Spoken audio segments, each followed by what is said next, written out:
Povo de Deus, saúde e paz.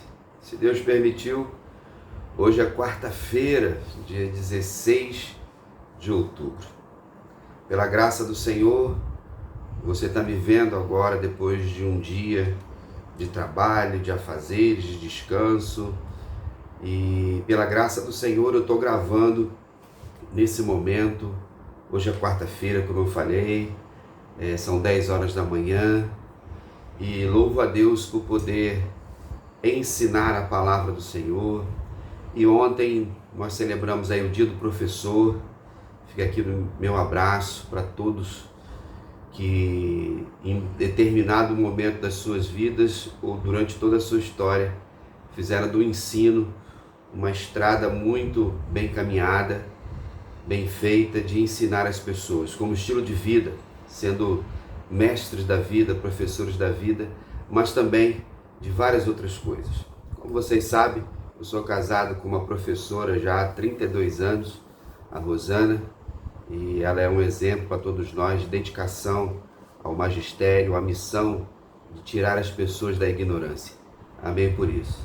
Às vezes ela quer me deixar de castigo, aí eu tenho que enrolar a professora para poder fugir.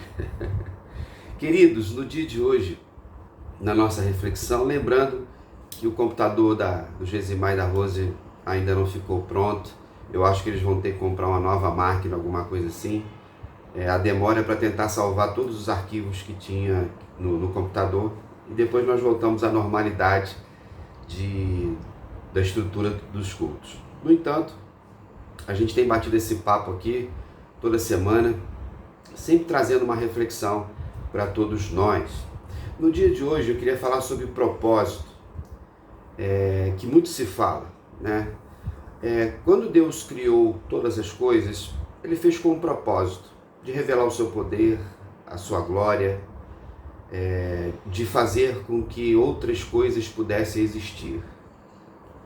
Nós, seres humanos, fomos criados com um propósito: glorificar o nome de Deus. Esse Criador que fez uma criatura extraordinária, com a capacidade divina de recriar coisas. E os anos se passaram, milhares deles, e nós estamos aí. Sabemos que a maioria das pessoas não adoram o Senhor, não glorificam a Deus da forma que nós cremos e da forma que a Bíblia nos ensina. Mas cada pessoa que anda na terra hoje, quando faz e desenvolve as suas habilidades de forma adequada, ela está adorando o Criador, ela está glorificando ao Senhor, mesmo que ela seja uma ateia. E se você não sabe, mais ou menos um pouco mais de 2% da população mundial não acredita na existência de um Deus, de um ser superior. 2%.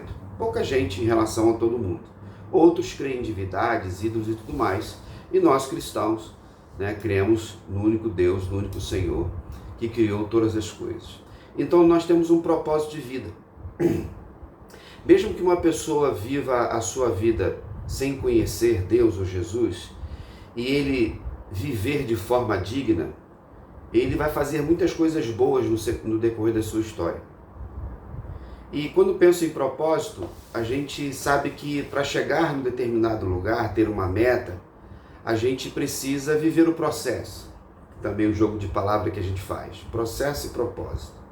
Para todos nós. Hoje na sua vida teve um processo para você resolver essas situações. E um propósito no decorrer de todas as decisões. Quando nós pensamos no dia a dia de nossas vidas, eu vou citar aqui alguns exemplos que vieram à minha memória e que de alguma forma eles fazem parte da sua rotina também, ou já fizeram, faz com que a gente entenda nas coisas simples da vida, sem complicar o Evangelho e o Reino de Deus. E principalmente entender o nosso lugar no mundo. Eu já falei para vocês que eu voltei a caminhar. Eu moro aqui na Tijuca, minha rua, Professor Gabiso, ela vai terminar praticamente em frente ao Maracanã. Então eu saio de casa aqui, eu caminho até lá, eu dou 2 voltas no Maracanã e retorno. Isso dá 1h30, aproximadamente 8 quilômetros. Eu faço isso às segundas, quartas e sextas de manhã. Para poder cuidar da saúde, saí do sedentarismo, da zona de conforto, e já emagreci 3 quilos, olha que coisa boa, né? E cheio de gente tomando conta da minha vida. É a mulher que está sempre na academia, malhando, é a filha que é médica, é o filho de 20 anos, está grandão, bonitão, malhando, aí sobra para o pai, para o coelho aqui, pressões. E a médica também, que agora mandou, outra médica que mandou eu fazer as coisas. Com qual propósito? De você ter saúde. Aí eu caminho lá. Às vezes eu vou pelo lado direito do Maracanã, às vezes pelo lado esquerdo, dou 2 voltas e volto. Quando eu dou de cara com o Maracanã e eu vou pelo lado esquerdo, quando eu estou terminando a minha volta, né, eu estou ali do lado da Radial Oeste, que vocês conhecem ali da linha do trem, quem vai para o centro, você vai ver o Maracanã à sua direita. Você vai observar também que tem umas árvores e uma construção antiga, como se fosse um casarão antigo lá em ruínas. Ali é uma aldeia indígena, mora gente ali tem um litígio jurídico com o governo do estado, e eu passo ali do lado deles, então a ciclovia passa ali. Mas entre essa propriedade da aldeia e o Maracanã tem um pátio enorme onde as pessoas ficam, né, nos dias de eventos, jogos ou o que seja, para deslocamento, e outras pessoas ficam ali malhando, né, fazendo alguns exercícios físicos. Quando eu passo por ali, nesse pedaço, eu vejo a Avenida Maracanã, eu vejo a ciclovia de novo e eu vejo a minha rua já para ir embora. E quando eu estou na segunda volta, que eu já estou mais cansado, eu sou tentado a cortar um caminho ali. Em vez de dar a volta lá na aldeia, eu cortar ali e já pego a minha rua e volto para casa. Tentação boa. Por quê? Ganhava uns 500 metros. Mas tem sentido? Não tem. Por quê? Porque o propósito não é esse. No decorrer da nossa caminhada, irmãos, nós vamos viver várias tentações de fugirmos do propósito de Deus para as nossas vidas. Um deles é achar que só nós fazemos as coisas de Deus. Esquecemos que tem um processo, que outras pessoas estão envolvidas nisso. E aí muitas vezes nós deixamos de colher, nós deixamos de vivenciar coisas tão importantes por causa disso. Eu estou caminhando no Maracanã por um propósito, que eu estou lá voluntariamente, para poder ter mais saúde. E você já deve ter feito isso. Mas muitas vezes algo quer nos desviar. Quando nós pensamos na palavra de Deus, entendemos o propósito como um todo, o que é ser igreja, eu e você precisamos entender que Deus, como Senhor de tudo, vai sempre levantar recursos, pessoas, em todo o tempo da história para cumprir o propósito maior, é que Ele seja conhecido, que as pessoas conheçam Jesus. Estamos aí na campanha, Jesus transforma, a gente tem que falar de Jesus, a gente tem que levar Jesus, mas acima de tudo a gente tem que viver Jesus. Indo para a palavra de Deus, nós vamos lá, eu vou ler um texto aqui de 1 Coríntios 3, e desculpe fazer esse movimento com o nariz aqui, mas peguei uma gripe forte, eu estou me curando dela. O apóstolo Paulo em 1 Coríntios 3, ele vai falar para a igreja de Corinto, uma igreja que estava nascendo, mas estava havendo já dissensões, problemas de relacionamento na igreja. E aí tem um texto, vou ler aqui a partir do versículo 1, que diz assim, havendo a falta de espiritualidade, olha o que Paulo vai escrever, para você ver que não é novidade dos dias de hoje, quando a gente encontra pessoas nas comunidades de fé, que produzem só partidarismo, são pessoas que não são espirituais, ele vai chamar de carnais. Diz assim, eu porém, irmãos, não vos pude falar como espirituais. Olha só como é que ele começa a sua carta. E sim como a carnais, como a crianças em Cristo. Leite vos dei a beber, não vos dei alimento sólido, porque ainda não podeis suportá-lo. Nem ainda agora podeis, porque ainda sois carnais. Porquanto, havendo entre vós ciúmes e contendas, não é assim que sois carnais e andais segundo o homem? Quando, pois, alguém diz, eu sou de Paulo, e outro, eu sou de Apolo, Não é evidente que andais segundo os homens? Quem é Apolo? Quem é Paulo?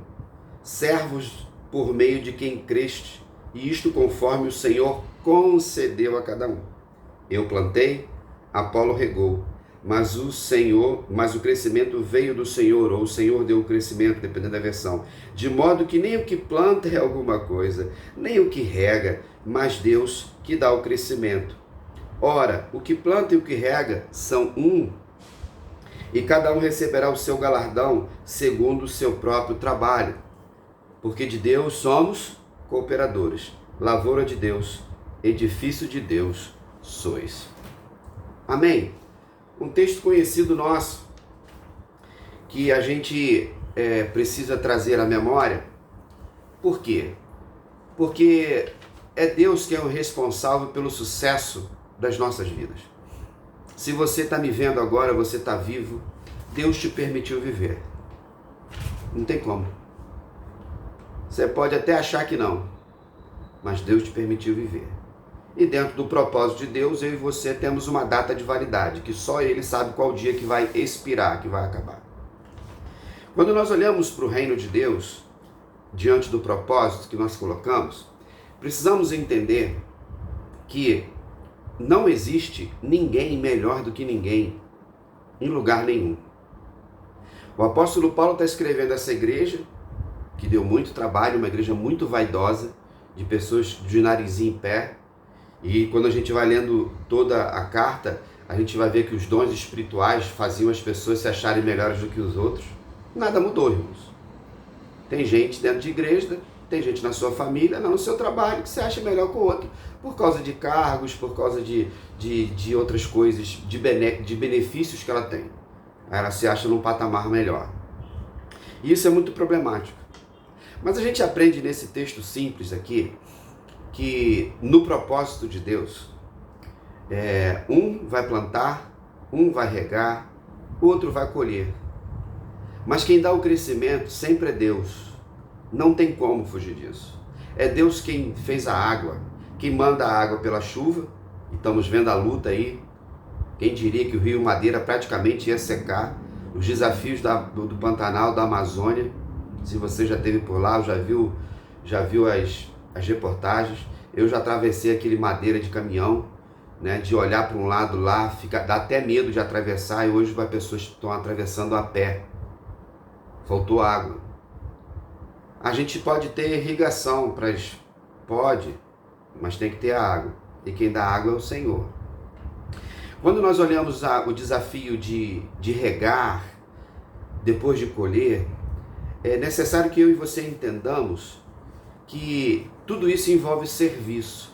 Os frutos serão dados para servir, para matar a fome, para gerar saúde, para gerar coisas boas, todo o processo, da qual eu e você fazemos com os nossos talentos. Quando nós olhamos para esse texto, e estava havendo essa dissensão e divisão lá por causa de ciúmes e contendas. Paulo está dizendo assim, olha, Apolo e eu somos um, depois lá no final do capítulo, quem é Cefas, quem é Pedro? E ele chama todo mundo para a pessoa de Cristo. Você tem vivido o propósito de servir a Jesus, de viver o reino de Deus, de viver o Evangelho? Ou você quer plantar e regar e colher tudo? Tem algumas coisas, irmãos, na nossa vida que a gente vai plantar, que a gente vai regar e vai colher. Outras não, para dizer a verdade, a maioria das coisas não.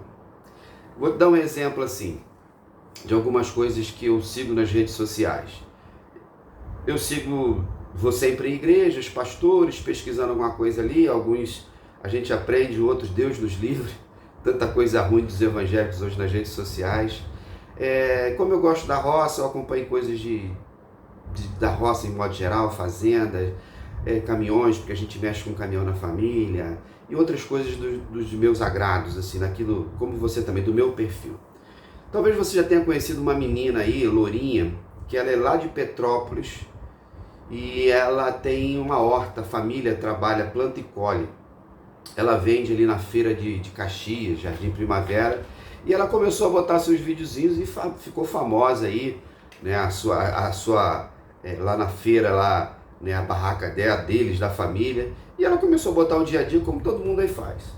Né? Ela tem um jeitinho de falar simples da roça, jovem ainda, casada, e ela mostra todo o processo de plantar, de colher, de regar. Lembrando que lá em Petrópolis tudo é íngreme, e a propriedade deles é íngreme, tem que subir e descer, e ela mostra lá uns alfaces lindos, né, e outras verduras e outros legumes. Ela mostra lá como a sementinha é colocada, como vai nascendo o pé de alface até chegar lá. Mas só que verduras, elas plantam e nascem e colhem com rapidez. Até 30 dias você já colhe um bom alface, às vezes menos. Legumes e tudo mais. Ela mostra todo o processo ali, a gente aprende um pouquinho, né? E isso é bom para você entender que quando você vai no mercado, tem toda uma história por trás daquele pé de alface, por trás do alimento, do grão e de todo esse movimento do Brasil, né, do agronegócio no Brasil, que é o celeiro do mundo. Ela vai, planta e colhe. Ela planta, rega e colhe lá com a sua equipe. Agora, tem coisas na nossa vida, irmãos, que não é assim que funciona, não é rápido.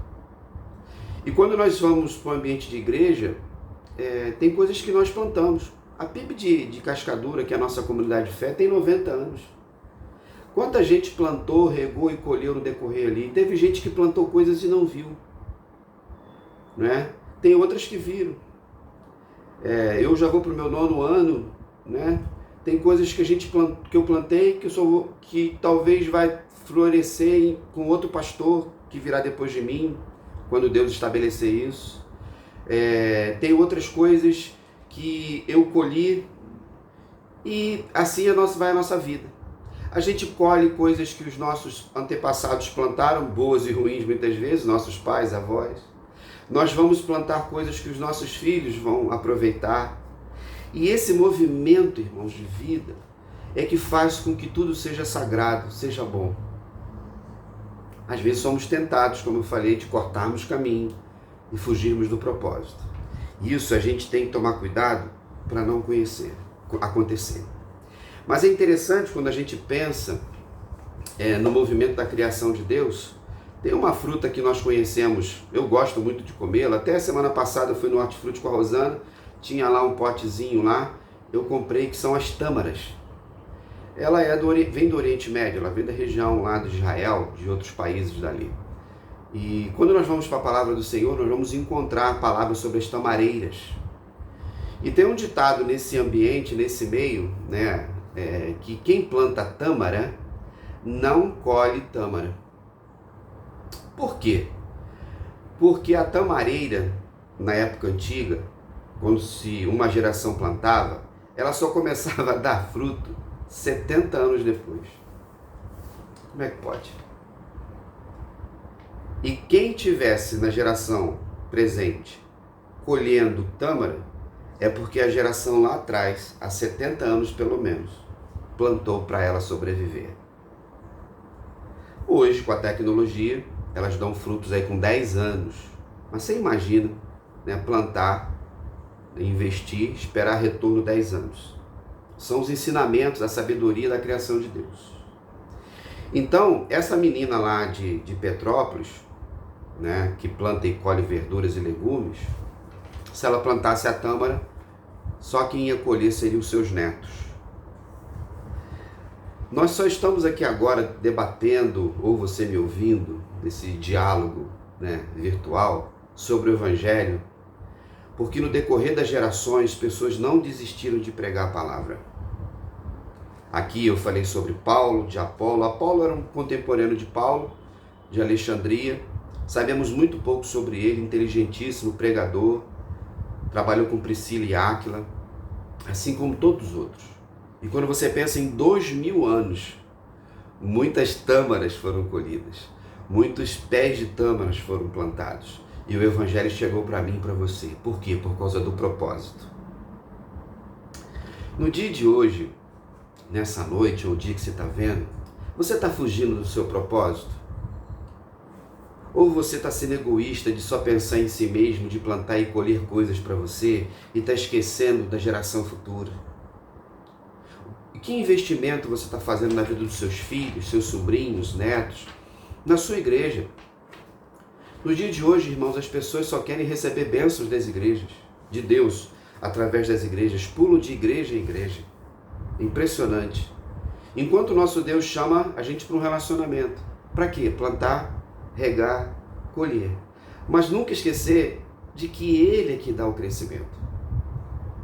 Então, quando nós pensamos nessa breve reflexão sobre aquilo que Deus faz, nós precisamos entender, o apóstolo Paulo, no finalzinho do capítulo, ele nos ensina o quê? Ele fala sobre isso, ele fala sobre aqueles que ensinam, a responsabilidade de ensinar, né? Da sabedoria humana sem valor, dos tolos. Aí no final ele diz assim: seja Paulo, seja Apolo, seja Cefas, seja o mundo, seja a vida, seja a morte, sejam as coisas presentes ou as futuras, tudo é vosso, e vós de Cristo, e Cristo de Deus. Amém? O que o apóstolo Paulo está dizendo com isso? Ele diz assim: ninguém se glorie nos homens, começando conosco. Não se glorie em si mesmo. Eu sou o máximo. Esquece isso. Ou ficar apostando as fichas em políticos, né? Em poderosos, homens e mulheres. Esquece isso. Ele vai dizer que pessoas, mundo, vida, morte, presente, futuro, tudo é vosso. O que isso significa? Que faz parte da nossa vida, faz parte da nossa existência. Nós somos uma engrenagem nesse movimento todo. E é importante que eu e você saibamos o nosso lugar, para que a gente cumpra a nossa missão e o propósito. Aí ele vai dizer que tudo é vosso e que vós, ele escrevendo à igreja, são de Cristo, trazendo para nós somos de Cristo e Cristo de Deus. Ou seja, irmãos, tudo começa em Deus e vai terminar em Deus. Vai redundar na glorificação de Deus. Então use os seus talentos, os seus dons, os recursos, para glorificar a Deus no dia a dia, no seu escritório onde você trabalha, dentro da sua casa cuidando dos afazeres, na escola, na faculdade, na rua, no comércio, no quartel, dentro da nossa igreja. Que coisa boa que a gente tem vivido em Cascadura, de cada um entender o seu lugar com simplicidade, com singeleza de coração, que não existe competição, mas que existe cooperação. Quando nós pensamos naquilo que Deus faz, naquilo que Ele é, e Ele revela para nós o que Ele quer, é um convite para que eu e você aprendamos todos os dias com Ele. E Jesus, que é o nosso Senhor, o nosso Salvador e o nosso Mestre, é a nossa referência, é a nossa vida, e Ele nos transformou. Queridos, aproveite o tempo da vida, aproveite o tempo de plantar. Se é tempo de colher, também tem responsabilidade a colheita. Tempo de regar, de tirar as tiriricas, né, as ervas daninhas. Tem que ser feito, irmão. Dá trabalho, dá estresse, dá processo. Mas tem que tirar as ervas daninhas em volta do jardim, das flores de Deus, do jardim de Deus. Quando nós olhamos para esse texto, o apóstolo Paulo foi um homem que Deus usou de forma poderosa para fazer isso. Nós vamos entender que tudo vai fazer com que eu e você sejamos homens e mulheres bem-aventurados, transformados pelo poder de Deus. Que você tenha aprendido um pouco com essa breve reflexão de que caminhar tem um propósito, de quem está na roça trabalhando tem outro, de que dentro da igreja nós usamos os nossos dons. E nessa semana do Dia das Crianças aí, que muita gente botou foto, eu trouxe à memória algumas coisas, outro dia meditando, pensando, e a gente vai envelhecendo, a gente precisa fazer com que a nossa memória fique sempre trabalhando acerca da nossa história, mas sem nenhum saudosismo do passado não, mas do aprendizado. E eu nasci em Vargem Pequena, em 1970, E eu sou de uma família de agricultores, tanto da parte do meu pai quanto da parte da minha mãe. Então, o meu avô português, meu pai português, junto com os outros primos, né, tinha horta, plantava alface, tomate, couve, repolho, pepino, todas essas coisas. Eram feirantes, ia para feira, depois para Cobal, né? Do outro lado, meu avô materno era na parte de laranja, em Nova Iguaçu, arroz. E todos nós temos um pé na roça, né? Como eu sempre falo para vocês. Eu morei 9 anos, nós morávamos em barracos, que foram feitos na horta ali. E morava a minha família, eu, meu pai e minha mãe, os outros primos do meu pai lá, portugueses, com as famílias. Porque tinha comprado aquela propriedade, não tinha outro lugar para morar, tinha que morar ali, e você levantava de manhã, o seu jardim era um monte de pé de alface, aquelas coisas todas. Eu tenho uma memória infantil, afetiva, e é interessante, do meu avô Antônio, um homem simples, português, dele lá naquelas fileiras dos canteiros, abaixado, tirando e limpando os canteiros ou plantando alguma coisa. E ali a gente via o processo. Lógico que eu era menino, eu não tinha toda a capacidade de observar o processo. Eu só via que o negócio funcionava e todo santo dia tinha lá legumes e verduras na minha mesa. E nada nunca nos faltou por causa disso. E lembro do meu avô com muito carinho. Meu avô era um homem simples, infelizmente o alcoolismo dominou ele, que veio destruir um pouco a vida dele, mas ele ainda até viveu bem, acho que quase 80 anos, teve câncer no final. Meu pai cuidou dele com muito carinho, minha avó já tinha falecido, e no processo da vida dele, dos nossos antepassados, a gente aprende o plantar, o regar e o colher. Meu avô colheu porque ele plantou, né, algumas coisas de vícios.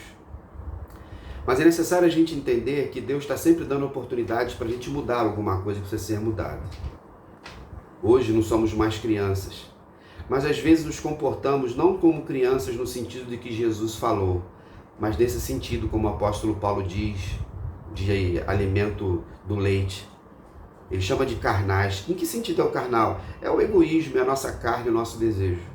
Ele não podia falar como espirituais. Então, diante das nossas memórias, de tudo que eu e você já plantamos e colhemos até o dia de hoje, agradeça ao Senhor, honre as pessoas que estão ao seu lado, valorize elas, lembrando que todos nós dependemos uns dos outros. Ninguém caminha sozinho, ninguém faz nada sozinho. Quer seja caminhando, quer seja plantando tâmaras, quer seja plantando verduras, nós temos um propósito, e esse propósito é viver. Amém, queridos? Aproveitando nossa agenda, no próximo sábado, dia 19, teremos um luau do Som Matins, do nosso adolescente. Mas você está convidado. Vai ser lá na Praça do Ó, na Barra, a partir das 20 horas. Você pode ir um pouquinho mais cedo. Liliane falou que a Kombi vai sair 18 horas da igreja. De repente tem uma vaguinha lá. Vê com ela direitinho, tá bom? E a gente vai ficar até umas 10 horas na praia ali. Vai ter um momento de lanche. Leva alguma coisinha para comer, né? Vai ter um violão. Vamos louvar o Senhor, conversarmos, fortalecermos os ministérios da nossa igreja como a gente tem feito. Tá bom? No domingo, Escola Bíblica Dominical de manhã, culto também às 10 horas, e à tarde teremos encontro nas casas, lá na Juliana, que mora pertinho da igreja. A gente esteve lá no passado, estaremos lá com a bênção do Senhor. Sempre um momento gostoso, lembrando que você tem que levar um lanchinho também, que tem que ter comida, né?